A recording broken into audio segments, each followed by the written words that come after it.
warahmatullahi wabarakatuh. Selamat pagi pemirsa. Seputar info kembali hadir di sela-sela aktivitas Anda. Bersama saya, Dia Sintawati, yang akan memberikan berita-berita terbaru dan teraktual yang saya rangkum dalam seputar berita pagi hari ini. Budidaya jamur merupakan salah satu budidaya yang tidak mengenal musim dan tidak membutuhkan tempat yang luas. Jenis-jenis jamur yang umum dibudidayakan ialah jamur tiram, jamur kuping, jamur payung, dan jamur kancing. Dari beberapa jenis jamur tersebut, jamur tiramlah yang cukup populer di tengah masyarakat Indonesia. Karena jamur tiram merupakan jenis yang paling digemari petani karena memiliki sifat yang adaptif dan tahan lama. Pada umumnya, jamur tiram dikonsumsi oleh masyarakat sebagai sayuran untuk kebutuhan sehari-hari. Namun, sebagian orang menjalankan bisnis olahan jamur tiram karena jamur tiram memiliki keunggulan dan kemudahan dalam proses budidayanya, sehingga dapat dikelola sebagai usaha sampingan ataupun usaha ekonomi skala kecil, menengah, ataupun besar. Jenis jamur yang dibudidayakan dimanfaatkan oleh konsumen selain sebagai pemenuhan konsumsi, juga untuk kesehatan tubuh seperti kaya akan gizi dan mineral yang mampu menjaga kekebalan tubuh. Melihat kandungan gizi dari jamur tiram, maka jamur tiram bisa menjadi alternatif makanan sehat bagi masyarakat, sehingga terdapat peluang besar budidaya jamur mengingat banyaknya minat masyarakat mengonsumsi jamur. Program ini relatif mudah dan murah. Budidaya jamur tiram tidak hanya untuk daerah dataran tinggi yang dingin, tetapi juga bisa dilakukan di dataran rendah. Baik pemirsa, di sini saya ingin melaporkan tepatnya di Desa Harjomulyo, Kecamatan Madang Suku 1, Kabupaten Oku Timur, Provinsi Sumatera Selatan. Hari ini saya sudah berada di kediaman rumah Bapak Kepala Desa, yaitu Bapak Sugianto, selaku pemilik dari budidaya jamur tiram. Selamat pagi Pak, izin bertanya. Selamat pagi. Mengapa Bapak memilih untuk melakukan budidaya jamur tiram ini?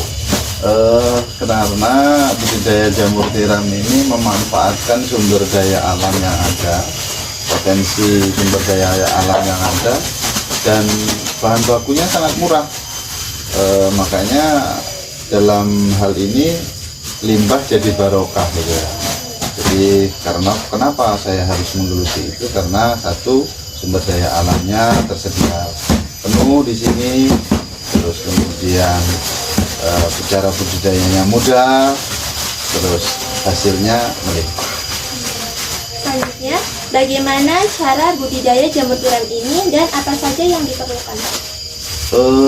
Cara budidaya jamur tiram ini yang pertama yang harus saya utamakan yaitu niat. Niatnya dulu untuk budidaya jamur, satu untuk mencukupi keluarga, untuk mencukupi kebutuhan anak sekolah dan lain sebagainya. Terus ada beberapa poin yang perlu disediakan. Yang pertama yaitu sepager gaji, terus kemudian petatul, terus kemudian kapur. Nah, sumber-sumber bahan baku ini tersedia di masyarakat dan tersedia di toko-toko terdekat untuk hal ini. Untuk hal budidaya ini yang kita siapkan adalah sepager gajinya, gedaknya, terus kapur, dan diaduk menjadi satu seperti ini. Diaduk menjadi satu seperti ini dan dikasih air yang ada di sini 60% dari beratnya sepager gaji. Misalkan sepager gajinya itu di sini saya pakai 10 karung, artinya air itu diperkirakan ketika dikempal tangan kita itu menggumpal, tapi air itu tidak menetes. Itu kandungan air yang saya inginkan. Terus kemudian diwadahi seperti ini, nanti dikukus di situ, terus kemudian baru dikasih bibit seperti ini. Itu prosesnya sangat mudah kok. Selanjutnya, bagaimana cara merawat jamur tiram, Pak? Apalagi merawat jamur tiram, sambil tidur aja bisa panen gitu. Jadi merawat itu sangat mudah. hanya perlu penyiraman, perlu menjaga kelembapan dalam ruangan kumbungnya. Dah, itu aja, disiram. Kalau misalkan cuaca seperti ini, kami siram pagi tadi, sampai sore kami nggak perlu siram, dan paginya lagi baru kita siram lagi. Itu siram sekali. Oke, selanjutnya ciri-ciri jamur tiram yang sudah boleh dipanen itu bagaimana, Pak? Ciri-ciri jamur tiram yang sudah dipanen itu ketika kembang jamur tiram itu sudah melebar dan pucuk pinggir dari kembang tersebut sudah tipis, itu bisa dipanen. Dari jangka waktunya, dari keluarnya jamur dari media log sampai berkembangnya dan sampai dipetik mungkin hanya perlu waktu 2 hari sudah bisa dipanen. Selanjutnya, sudah berapa lama Bapak telah menjalani usaha ini? Kurang lebih di 7 tahun, jadi dari 2016 sampai tahun 2023 ini, ya mungkin sekitar itulah. Jatuh bangunnya di tahun pertama itu berhasil, tahun kedua itu banyak kendala yang kita temui, banyak hal yang perlu kita temui. Usaha itu bisa terbukti sukses dan bisa bermanfaat dan bisa dimanfaatkan dengan kita sebagai pelaku diuji setelah 5 tahun. Kalau sudah sampai 5 tahun, insya Allah sudah jalan. Baik, pertanyaan terakhir, berapa kali jamur tiram bisa dipanen setiap bulannya, Pak? Kalau panennya itu berapa kali dalam 1 bulan? Paling 2 kali.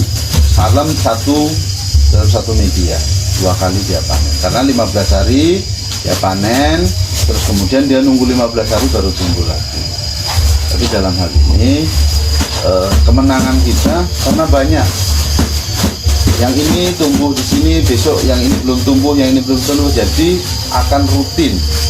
Budidaya jamur tiram ini setiap hari panen. Saya pastikan ketika ada 2000 backlog itu setiap hari panen dan tidak akan putus. Baik, terima kasih Pak atas waktunya. Sama-sama. Sekian berita yang dapat saya sampaikan. Saya, Dia Sintawati, mengucapkan terima kasih. Wassalamualaikum warahmatullahi wabarakatuh.